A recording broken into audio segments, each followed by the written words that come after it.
Lost Nation Archery in Brenton, USA now presents Lead and Limbs Podcast, where broadheads and brass collide, with your hosts Nick Carpenter and Blake Mallory.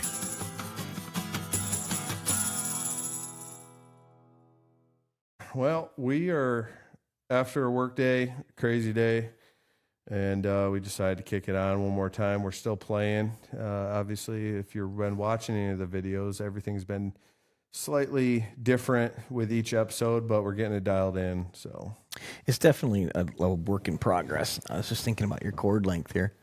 Yeah, I'm kind of maxed out there. And then the back end camera there is really making it look like we're, there is wood behind us somewhere. Yeah, it's all like blown out. We're gonna have to try to. Yeah. Right. Oh, there it is. Oh, there it isn't. So yeah. What are we talking about today? Oh, I don't know.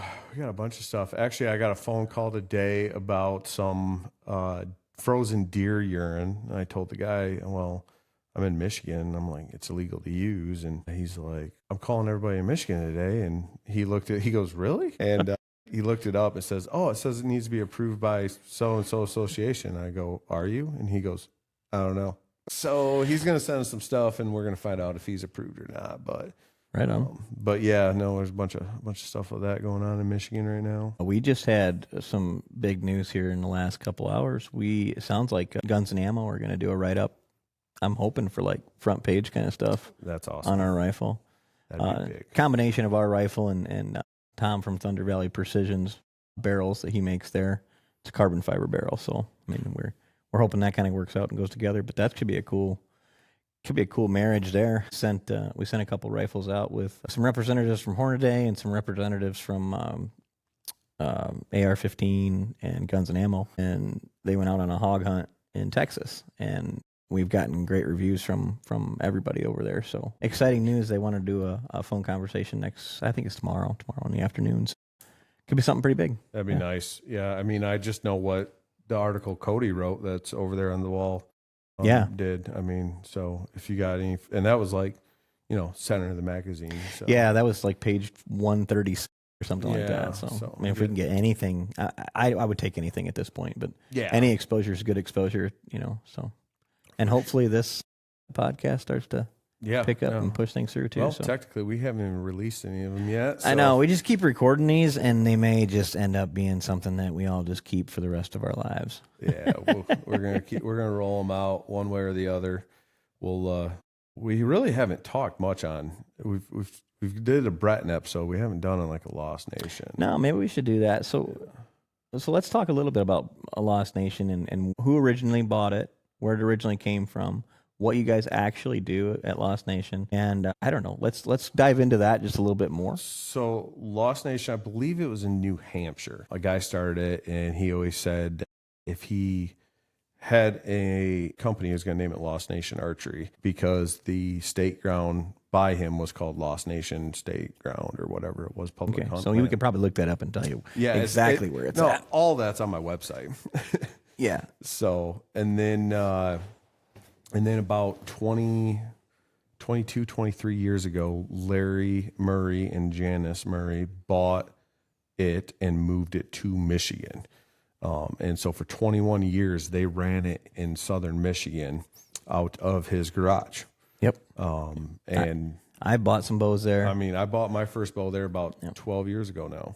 And it's strictly traditional. So everything's just traditional. Yep. I mean, you can have them make you some wood arrows for your compound if you really want to get rowdy. Well, then about a year and a half ago now, I saw that they were going to retire and they had it for sale. It sounded like they had a purchaser and it kind of went quiet, whatnot. And then I was actually out in Kansas deer hunting, and I was working agronomy for a huge corporate farm, and I was out there and saw that post, and I took a screenshot of it and I sent it to my wife, and I'll blame her for me buying Lost Nation, which is awesome. But I sent it to her, didn't say anything, and the next morning she texted me and she said, I think this is you. And I said, I'm not going to get excited or anything. I don't know what they're asking. So I got back, got a hold of Larry. We had a couple conversations and went over, and I had met him before, but at running Lost Nation, I already know, like, you talk to a lot of people. You don't you don't ever always remember, especially I think I bought one bow and 24 arrows from them over 12 years. But I went over, we had dinner and decided to buy it. And it was a great decision. Larry's been amazing, Larry and Janice. They taught my daughter how to make the strings. Larry walked me through on how to make all the arrows. And so Larry's quality of arrows is second to none. I would agree with that. Yeah. And I tell everybody that calls, they're like, you guys still make good arrows? I'm like, I do my best. Yeah. But I'm not Larry, but I'm getting there. And I constantly am building arrows just nonstop. So yeah, that's evident by the shop over here. So then in addition to that, he needed a new place to put this archery shop. And Blake and I have known each other forever. So obviously, naturally, when he said, hey, I need somewhere to put this, and I was like, well, I've got this little room. And it was literally a little room. It's like a probably 10 by 20. yeah, you can't describe it more other than a little room. It is a little room. It's in the back of our warehouse that we have here.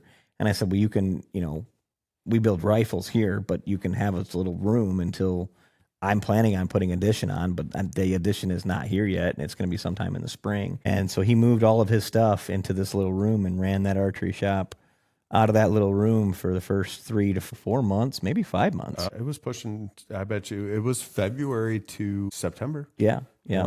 So, and then finally we got our addition done in the spring, and I think what do you got over there now? You got somewhere close to 30 by 30. Same as this big room here. Yeah. So we split it up into 3 chunks, and obviously I own a roofing company too, so we got an office over there, and then Blake's whole area is on the other side of this wall here, and it worked out good. I'll blame you a little bit too, because I was hey, I'm like, I might buy Lost Nation. You go, do it. We're gonna move Breton here, and we're gonna combine it. So yeah. I want everybody to succeed. I think that's something that you learn in business, and you either look at everybody as competition, or you look at them and you want to say, well, look, there's plenty of room for everyone in every niche of everything, and for example, there's 4 roofing companies within stone's throw of my company here. And we don't compete with anybody, and I'll help them as best I can. And usually we throw work their way, they throw work our way. Same in the gun industry, in this manufacturing space, we could proudly say we are the only AR company in Michigan that makes a solid functioning 450, but I'm sure there are other companies out there that are making just as nice a quality with different specs and with different things that they do. We make our own handguard. That's kind of our claim to fame, is that we make our handguards that feel like, the Remington, just basically like your grandpa's old rifle. But that's not really, they're not really competition at that point. We're all in this together, and we're all trying to do what? Arm the nation, right? Where keep our freedoms free. So I don't look at any of them as competition. I look for innovation. If they've got something new, we want to look at it. So the same thing with the traditional world too. So I've gotten approached by a manufacturer to basically make something of someone else's I know, and I'm like, I'm not doing that. I'm like, that's their market, right? And everybody around here, even Three Rivers Archery is a big traditional company that's huge, just across the state line here, and everybody's like, oh, I bet you hate Three Rivers. I'm like, why would I hate Three Rivers? I'm like, I'm a dealer through them. Yeah. I'm down there probably, I don't know, twice a week. Yeah, I'd say at least twice a week, picking up parts. So I love those guys over there too, and I'm different. I'm a dealer through them, and I'm smaller, and I can be a little bit more personal, even though they're really not. Huge. You're going to run into the same guys over there as well too. So no, it's nothing about cutthroat or anything. It's just, No, we're all trying to do business. And I feel like the more that you try to do business like that, where you're trying to lift everyone up in every industry, I want to see Blake succeed in this. I want to see Brenton succeed in the rifle industry. I want to see us succeed in the roofing industry. But if I've got friends that are, if they own a dumpster company or whatever it is, I want to see you succeed and do what you love. So you bet if I can help you do that. And that's the reason he's here. We want to see everybody grow. Yeah, it's been working out good. And it does. It works out real good. We utilize Blake for a lot of social media stuff. So, he kind of gets, I don't know, for lack of a better word, hoard out quite a bit over here. But yeah, well, and that's the other aspect of my stuff too, is I run a camera and video for some outdoor shows, and do photography, did product photos last year, just kind of, whatever makes the money, right? Yeah, for sure. So, I'm not, not willing to turn away work. So. No. So what's the long-term goal for the traditional archery shop? For right now, I'd say I just slightly want to grow each year. I'm not looking to knock the doors off of it. I would say in about 10 years is when I want to actually like blow it up a little bit more. Sure. When I want to solely focus on that, drop everything else. But at that point, I would like to have an employer or two is kind of where it's at. But for the next 5 to 10, it's just going to be me and just slowly keep it growing. Also, try to come out with some of my own things. I've kind of got my own quiver kind of going, some of my own tabs, those type of things as well too. So You ever think you'll make your own bow or have a bow with your stamp on it? No. I respect the hell out of the companies and those guys. So I'm hoping maybe down the road we can have a couple of these bow makers on. Yeah. St. Joe River Bows is right down the road. Austin and Courtney own that, and they do a great job. And there's so many bow makers out there that I just don't see it. I love building arrows, and I'm a Michigan man, so I like shooting Fred Bear bows, and that just hasn't been. If I do build a bow, it'd be me to build a bow to kill a deer. Yeah, sure. That challenge. I think that'd be cool too. I mean, build your bow, build your arrows, I get that. Build all of that right from scratch and everything. But yeah, as in terms of no. I mean, you and I have both done taxidermy. Yep. So we do understand the pickiness of customers from time to time. Oh yeah. I think my family was the worst. Oh, all of them. I think it was my friends not paying me was the worst. Yeah. and it's not that I didn't love taxidermy, but it took me a long time. I still don't do my own anymore. Yeah, I don't either. I only do my own Euros. But and I actually have Blake do most of my Euros now. But I just found another taxidermist a couple weeks ago, and I took 8 heads to him, and I like this stuff. And it takes a lot for me to want to take something somewhere. I mean, shout out to Day 6 Taxidermy down there in Southern Indiana. I've been taking stuff to her. She was only taking 50 heads this year. Yeah. And that scared me. I paid in advance because I was like, hey, I really am. I'm sure I'll have something to bring you. But she does such great work. I mean, and that's all the more reason for me not to do any of my own stuff anymore. Yeah. Not to mention, it is during hunting season. Nobody tells you that stuff. Not that I don't love listening to your guys' stories, but holy cow, like every night. It was every night.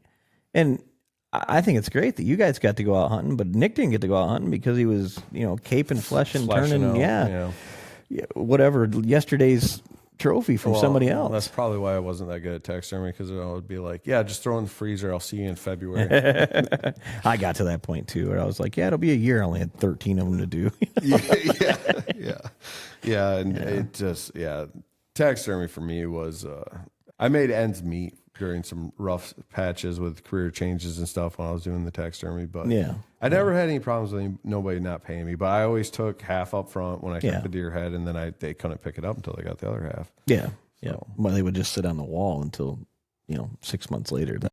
But I was only charging $350. I mean, granted, this is a while ago. Yeah, but that's still now they're going for last one was $1,000. Yeah, last one was $1,000. 800 to 1,000 is pretty much standard now. That's crazy. I mean, I got Emmy's done. I think it was $550 or $600, and he did a great job. Well, that one over there, I mean, that was Kristen's. That was the last one Kristen had done, and I think that was right around that 600 mark. Yeah, 525 somewhere in there. And I remember when it got over 500, I was like, man, I haven't mounted a deer in a long time. So a Euro mount, I said it's got to be over 160 to even think about it. I got a 160 Euro, so yeah, there you go. For me, it's the memory. For the longest time, I didn't mount those last 8, and those were all between 130 and 180 or 170, and it just for me it was.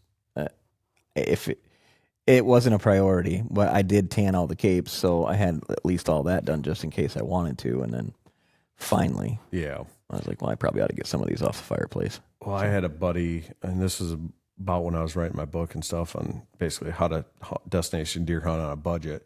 Yeah. And I shot that 160 out in Kansas, and I was like, I probably should mount this. Yeah, you should have. Like, it's the biggest buck I've ever killed. Yeah. And he's like, how much did you spend on the trip? And I was like, everything included, $1,000. Yeah. He goes, how much is it going to cost you to mount the deer? I'm like, 700. And he's like, wouldn't you rather just put that 700 and go on another trip? 100%. Yep. So that's where I do all my Euro mounts. I'm basically only have about $10, $20 into Euro mounts and then time. Yeah. And basically just do all my Euro mounts and you do the new school way of pressure washing them. So oh man, that was a game changer. I don't know who found that out or who figured that out first, but somebody did it on their own deer I first. used to boil deer right from the whole Same. Yep. I was always boiling them. It always takes forever. And just pressure washing them. Holy cow. I mean, you can, yes, it's messy. It is messy. If you're going to do it, get yourself a set of rain boots, rain gear, and a jacket before you go after it. But I mean, that is the way to go. Yeah, but I'll usually just I'll wait till I got about 2 or 3 to do. Yeah. Get a whole rain suit on, put some glasses on, crank some music in the ears, and just hour, I'm done. Do you tuck them like I used to put them on a pallet and tuck their antlers underneath one thing of the pallet, so it kind of held them while I was moving them around? I got a little metal plate that I put out. And then it's small enough where I usually, like, when I flip it over, I'll push the ears or the antlers into the ground. Oh, okay. It's all soft. But yeah. Nope. You get them you power wash those things, and then there's a little bit of blood that's in the bone. Yep. That you can still see, and then you boil them for like 20, 30 minutes max. Yeah. And then let them dry out and bleach them up, and you're done. You're done, good to go. Clean it up now, out on the road. Yeah, I did that one right there. That one was your dad. Yeah, that's a beautiful job. Yeah. Yeah, that's his first Kentucky deer. Yep. First Kentucky deer, best Kentucky deer. I think it's his first one, to be honest with you. We got that farm down there, and it's in the hill country, and man, it produces some great deer, but you'll get them for about a week. You know, they're transitioning through looking for does, and we can never get down there in time to hunt them like we should. And we actually went down last year for muzzleloader season, and I bet that deer doesn't score 115, maybe, as probably a 3.5-year-old deer. But I mean, it's the first year he's ever. I mean, we weren't going to say no to anything up there in the mountains. You can't. You got what, 70-acre piece? Yeah, it's like 68 or 70 acres up there in the mountains, and it's a terrible piece. The shape is awful. It's a hard piece to access. Yep. It's a really hard piece to access. A little better now that I got the neighbors, 70 too. But even that, I don't think that's enough to really manage anything. I don't think anything really lives there. Like 2 years ago that one of them dropped sheds right in front of the camera. That was pretty sweet. Yeah, so once we started running cameras there, I started running feeders until like late January, February time frame. And that first, I think it could have been that deer that Dad shot. It's possible. I'd have to look back at the sheds, but he dropped both of them right there at the feeder. So that was pretty nice. And we just sat there and stared at him on the camera. Yeah, for like a month. A month. I was finally like, somebody's going down to fill feeders. Make sure you grab those sheds when you go fill feeders. Yeah, we were always thinking a coyote or something would take them and carry them off, but yeah. No, I like that farm down there. I mean, it was an investment. It was what Dad and I bought it for, was an investment. It was cheap ground when we bought it. I mean, we didn't really expect to deer hunt it too much. And you don't have to do anything to it, and it's going to gain value. Properties. You can't go wrong buying property. You probably. I mean, if we were bigger into turkey hunting, it would. I think you could kill turkeys there. Yeah, 100%. I 100% think we could kill turkeys. But there's also I don't know how you Kentucky people do it. Snakes and spiders and all the ticks and everything. Southern anything. You guys, I got to give it to you. I don't like to go in the woods after about April here because the ticks are bad anyway. And turkey season is just no different. I mean, you ended up with Lyme disease, 2 years ago because of ticks? Yeah. No, last year. Last year. And it was one of the most painful things. And it's not like you were in the woods a bunch. You were in the woods handful of times for turkey season. That was one day at trout camp. Wow. I got that. We sat around the fire that night, and I went to scoring class for commemorative bucks earlier that day, so I didn't even get to go fishing. I only got to sit by the campfire. Next morning, I woke up, and that tick was on my collarbone, and it ended up turning into Lyme disease. Which is so wild. I mean, and he was sick for weeks. Yeah, I was on antibiotics for almost 5 weeks. Yeah. And luckily you caught it early, very early. Yeah. So you still have adverse effects to it. Yeah, I'm my sure. shoulder's still a little messed up. Yeah. For sure. I But can feel it. But in general, I mean, he's one of the lucky ones. I hear so many horror stories about ticks in general. And But I would wake up. It attacked my shoulder. It attacks the joint, and I'd wake up at 2:30, 3 o'clock in the morning, just absolute awful pain. And I'd have to go. My shoulder was completely locked up. I couldn't move my arm, and I'd have to go take a hot shower for like a half hour just to get movement in my arm, just to break all that free, just in there to break again. it free. Which is wild. I mean, it's a nerve wracking thing. And I had one of my dogs. She's an indoor outdoor corgi, and we took her in.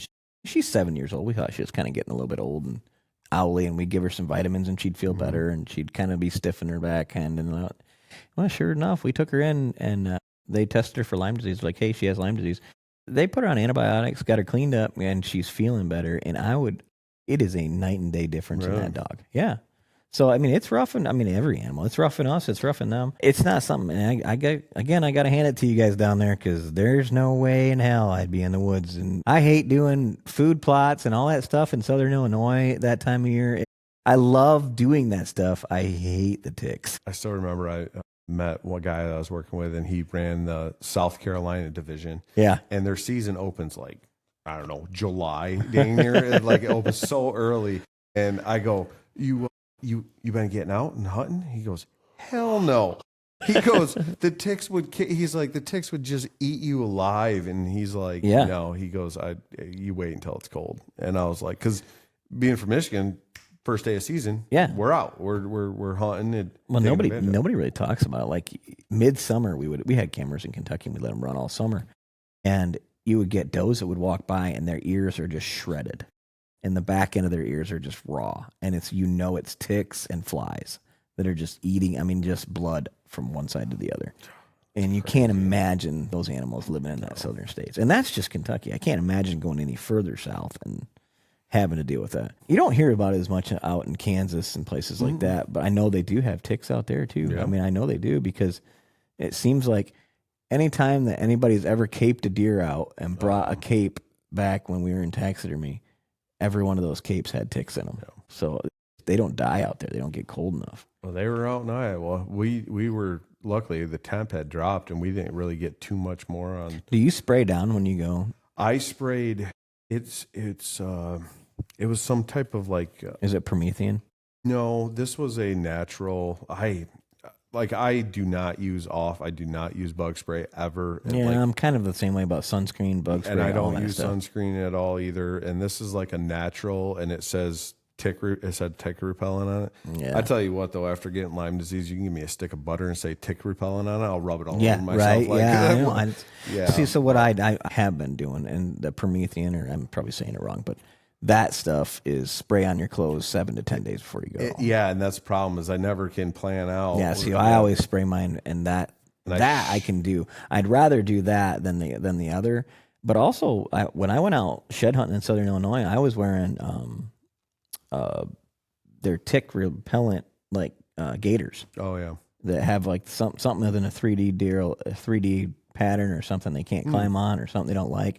And knock on wood, I didn't have any. I was in Illinois, Kansas, and Nebraska, and I didn't have any ticks on me. And I wore them all 3 days. Boy, everybody gave me hell for that and laughing at me. But I'm sorry, but who makes those? I'd have to look it up.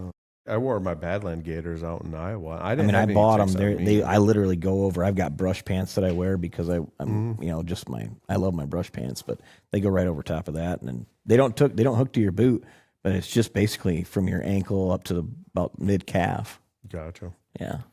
Yeah. No, I need to probably spray down my turkey hunting clothes. Yeah, you probably should do it now. Yeah. I mean, and realistically, scent doesn't matter for turkey. Yeah, scent's not a big deal for turkeys, and I kind of think that same way. You know, I'd rather not have whatever it is that you get. I don't want Lyme disease. I don't want what's the one that you get if you can't eat meat anymore? Alpha gout. Alpha gout, yeah. From Lyme disease. And actually, after I had Lyme disease, I talked to like 6 people that had it, and I was like, didn't realize there was that many people out there that had that stuff. Man, I got to tell you, if I ended up with that'd be about the worst for me. So my diet is, and I mean, it's very well known. It's mostly red meat. Well, so Kelly was actually talking to somebody, and my shoulder was I was like, man, I'm like I could really feel it. Yeah. Like it was kicking up just a couple weeks ago. And she goes, yeah, I was talking to somebody that said like, I might have like a mild thing to the red meat. But she's like, we really haven't had red meat lately. I go, we've eaten burger forms for like the last 5 straight days. She goes, oh yeah, that's right. Oh, I guess spaghetti, we had burger. At tacos, we had burger. And we actually had burgers. Yeah. So I'm like, there's a possibility that you're still, that red meat, but listen, I love red meat that much that if that's all I got to deal with, I'll if it doesn't make you sick, I mean, that's the biggest thing for me is I wouldn't want to be sick every day after trying to eat it. No. I mean, that would suck. I would hate just to be stuck with chicken or turkey. Yeah, I could eat a lot of chicken, but I don't know. I mean, like when we were working out and, in my 20s when we worked out all the time, I could eat chicken every day, but I don't know if I could do it if I could never eat a steak again. That'd be the. I mean, red meat, venison. I mean, I eat tons of venison. So we use it for everything. Yeah. I mean, I even feed my dogs venison. So I actually, Uncle Jeff gave me some moose. Oh my gosh, that was. Oh, you never had any moose? Oh no, that was the first time I had moose. It was so good. I should get into it this week, but I just started opening up the caribou.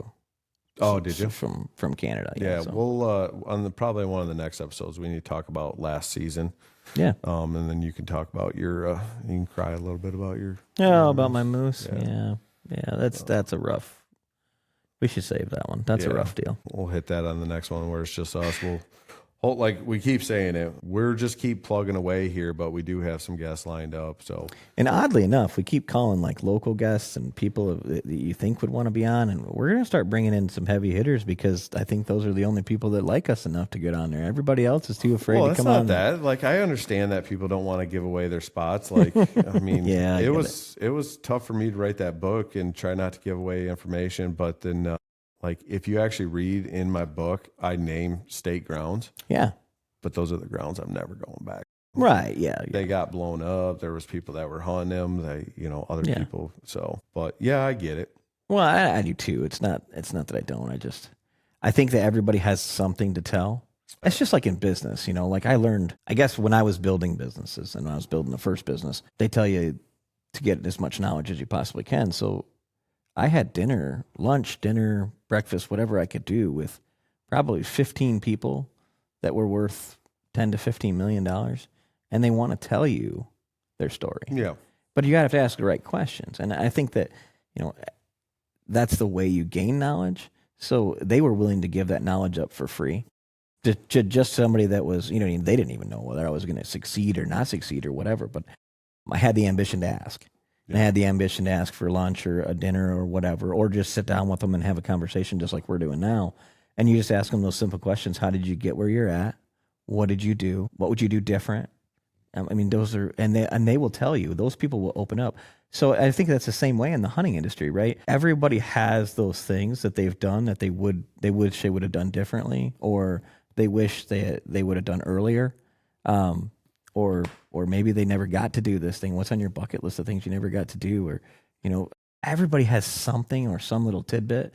And so if you think that you're just an average Joe who's only hunted out of his tree stand in his backyard for the last 20 years, you still have some knowledge or there's something. Maybe it's just that it's regret. I wish I would have done this. I wish I would have done that. And I wish I would have went those places. And that's okay too, right? Like I learned a lot from that. I'm going to go do those things, and I don't want to be that guy. The more and more and the deeper and deeper we get into the hunting industry and get connected with the hunting industry, the more you learn that everybody's just normal. One. Yeah, we're all just normal people. Everything's so normal. One. Things seem bigger than they actually are. Absolutely. We learned that. I learned that just in the gun manufacturing industry. We joke that we are a full-on gun manufacturer. At the end of the day, we are a boutique custom rifle shop. I still have parts in inventory, and I have things that are made and manufactured the same spec. But if you called me and wanted one of my guns in blue, we'll do it for you. I mean, whatever you want. Like I get people that, oh, dude, I follow you on Instagram. Like I'm some kind of hero. I'm nobody. Like don't get excited. I had a guy like run into me. He's like, hey, I just saw you on Instagram or something. I'm like, dude, I'm giving away a bow. Like it's not anything crazy at all. But it's about networking and relations. Yeah, and I think that's what we're trying to get across to all these people that want, that we want them to come visit or just sit down and talk with us. It's, you have a story, and it's a cool story, I'm sure. Yeah. Whether it's the story about how your grandparents got you into it, or your dad got you into hunting, or well, I think my favorite part about us doing what we've already been doing right now is we have not really talked about at all what we're going to talk about before we turn it on, before we hit record. Yeah, no, you don't know where it's going to go. No, absolutely, we don't have a plan typically. Mm-hmm. I mean, I did say something to you. I was like, hey, I started reading again on Michigan's new plan for 27. Now they're pushing all that stuff back as $1 and a few other things that are on the docket. Now, whether that'll ever get to be a thing or not, but at least they're talking about it. And we hit pretty hard on that the other day, just randomly. So I mean, again, we don't plan these things out. Actually, it was an hour ago, just a little bit of an hour ago, we had an interview in here, and then for a new position. And then I said, hey, we got an hour. You want to do a podcast real quick before we go do our other stuff? Yeah, so we kind of, in fact, just threw Brandon out anyways. Yeah, we kicked him out. Well, he had to go anyway. He had to go to soccer. Was it soccer? Yeah, I don't know. Something a long like that. interview anyways. Yeah, but hey, if you got through all this, we appreciate you. I don't know how we're going to have to start signing these off instead of just saying goodbye. Yeah, I know. I was thinking about that the other day, too. We got to have something that, well, one, we got to come up with something, too, that we ask our guests, like a certain question. Yeah.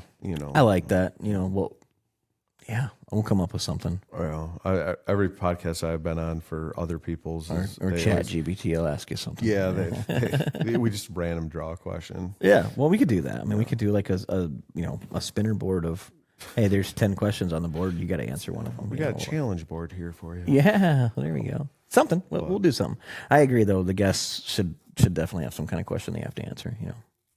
And with good right. I mean, we're sitting in a position where we should be asking them good questions, anyways, at least, and then shutting up and letting them talk. But I know it's hard for me to do.